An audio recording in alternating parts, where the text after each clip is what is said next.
My name is Emily, and I am 29 years old. I work as a teacher in a small town. Every day, I wake up early, prepare my lessons, and go to school. I teach young children. I love my job because the children make me happy. I live alone in a small apartment near the school. My family lives in another city. I do not see them often, but I call my parents on the phone. On weekends, I like to read books, drink coffee, and go for walks. My life is simple. For a long time, I was single. I had a few boyfriends before, but things did not work out. Love is not easy. I wanted to find someone kind and honest, but I was afraid of getting hurt. One day, something changed. One morning, I arrived at school early. When I walked into the teacher's lounge, I saw a new face. A man stood near the coffee machine. He was tall, had dark hair, and smiled at everyone. "This is David," my colleague Lisa said. "He is the new teacher." David turned to me and smiled.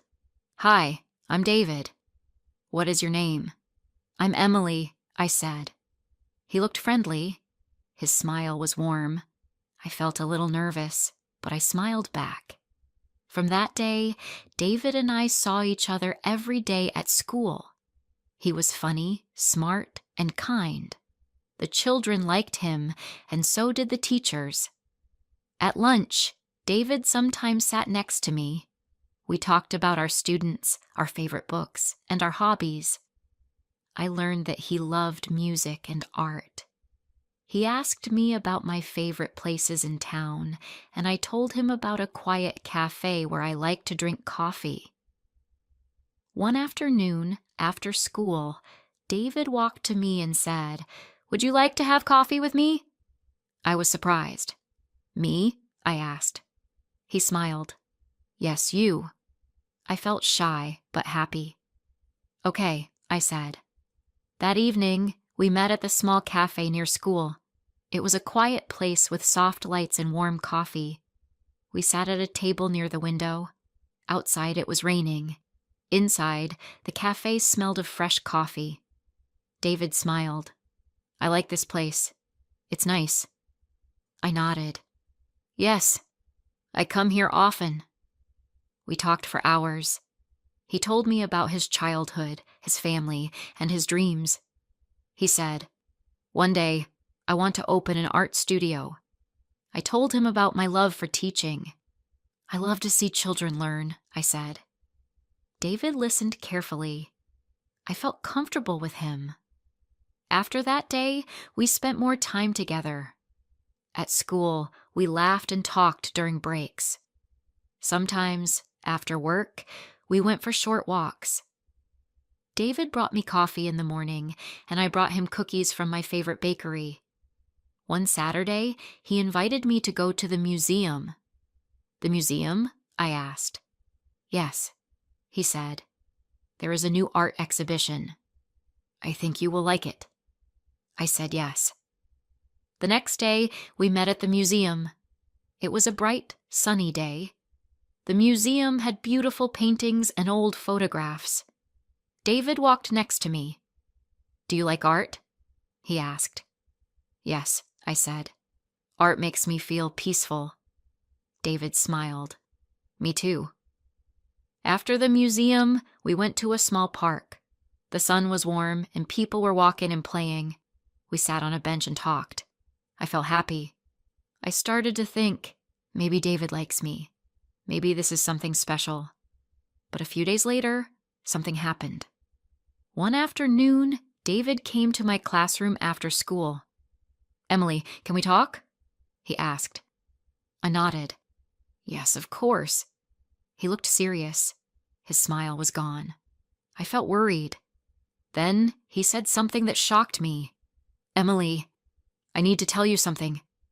I have a girlfriend." I stared at him. "What?" "Yes," he said.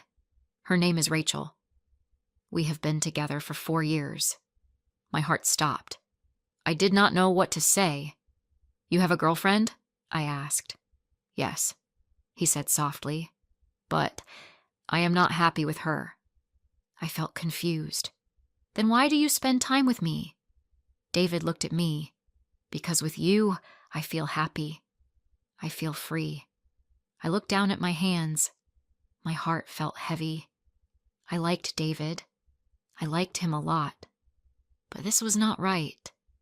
That night I could not sleep. My mind was full of questions. Why didn't David tell me before? If he is not happy with Rachel, why is he still with her? What should I do? I did not want to be a secret. I did not want to hurt someone else. The next day at school, I did not talk to David. I avoided him.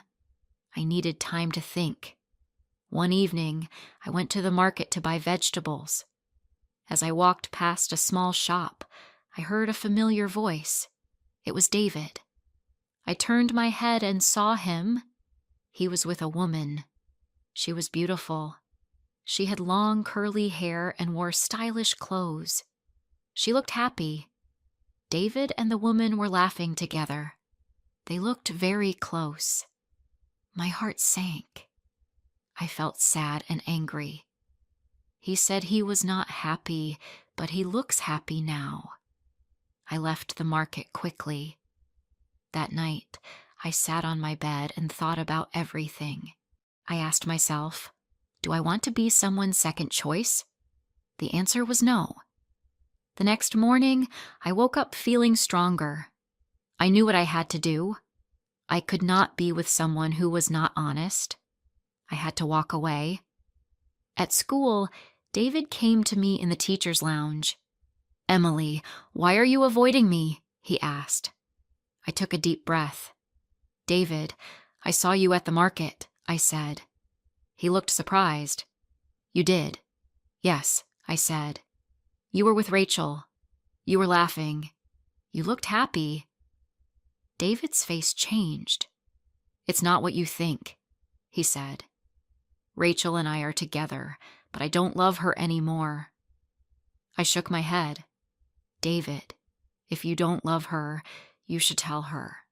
But I can't be part of this. I don't want to be a secret." He looked sad. "I don't want to lose you, Emily."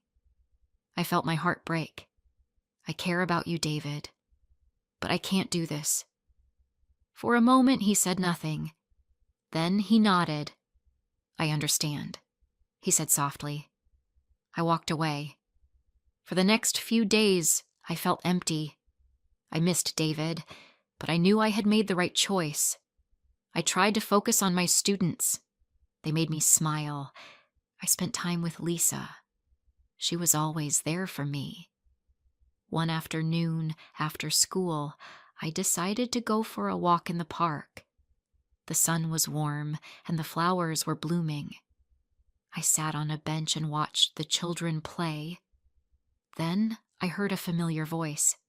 "Emily?" I turned my head. It was Alex. Alex was an old friend from college.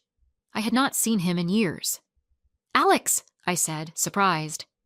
He smiled. "I can't believe it's you. How are you?" We sat on the bench and talked. He told me he had moved back to town for work. He was a doctor now. "I work at the city hospital," he said. "I love my job, but it's busy." We laughed about old college memories. It felt easy and comfortable. After that day, Alex and I started meeting often. We had coffee, went for walks, and talked about life. With Alex, I felt calm. I didn't feel confused or worried. He was honest and kind. One afternoon, we sat in a cafe. Alex looked at me and said, "Emily, I really like spending time with you." I smiled. "Me too."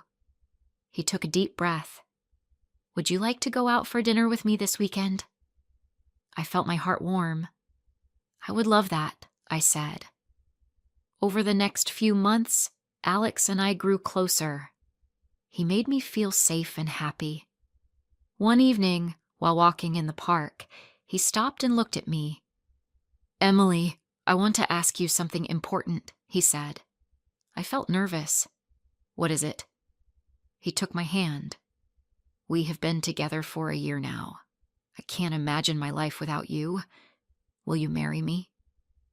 My eyes filled with tears. I remembered my past pain, but I knew this was different. I smiled. Yes, I whispered. Yes, I will. Alex put the ring on my finger. We hugged. At that moment, I felt pure happiness. I once thought love was painful. I thought I would never find someone who truly cared. But now, I knew everything happened for a reason. The past had taught me a lesson, but it did not define me. I was ready to start my new life with someone who was honest, kind, and true. Life is full of surprises. Sometimes we must walk away from the wrong person to find the right one. And this time, I knew I had found the right one. If this story touched your heart, don't forget to like, comment, and share. More emotional and inspiring stories are coming soon.